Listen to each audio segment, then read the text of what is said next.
जय जगन्नाथ पिला माने आम यूट्यूब चैनल को तुम समस्त को स्वागत। मु आज तुम मानक पई एक सुंदर कविता नहीं आसी। अच्छा शुणा पूर्वर कहल देखी नंदनकानन केउठारे अछि जानिछ निश्चय। हाँ आम ओडिशार राजधानी भुवनेश्वर ठारे नंदनकानन अछि। ताहले तुमे माने मन देई कविताटी शुणिब जार शीर्षक नंदनकानन। अजु बिजु दुई भाई स्थिर कले बेनी चिड़ियाखाना देखिबे जाई राजधानी।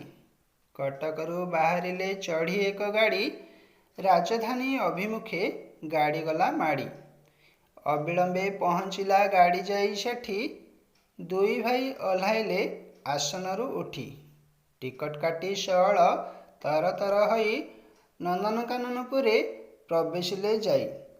नाना जाति वृक्षलता नाना पशु पक्षी आचंबित हेले दुहे अंतपुरे देखी। बग चाले डग डग हाथी चाले झुली मयूरटे नाचुथिला पुछ तार मेली। अजुबिजु दुई भाई उल्लसित मने किछि क्षण निरेखिले बसी सेही स्थाने।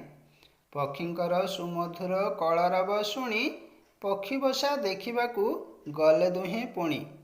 भिन्न जाति भिन्न रंग विदेशर पक्षी सुआसारी गेंडालिया बणिचिल देखी। दुहिंकर आखि जाई लाखिगला तहीं भल होई किछि बेଳ रहीगले चाहीं। कौतूहले गति कले सेहिठारु पुणी पशुपल देखिबाकू दुहि मने गुणी। महाबल चिताबाघ सिंह भालू हाथी जेब्रा गंडा हनु साथे पशु केते जाति। सरीसृप प्राणी आउ जलचर जीव बुली बुली देखिनेले करी सबु ठाब। संज नई जीवा जानी घर अभिमुखे फेरीगले दुई भाई सेहिठारु सुखे। फेरीगले दुई भाई सेहिठारु सुखे। शुणिल तो केमती लागिला? भल लागिला ना? हाँ निश्चय भल लागिथिबो। ताहले तुम मानक भितरु जो माने नंदनकानन देखिना थरे जाई बुली आसिबो। एतिकिरे रहुछि। धन्यवाद।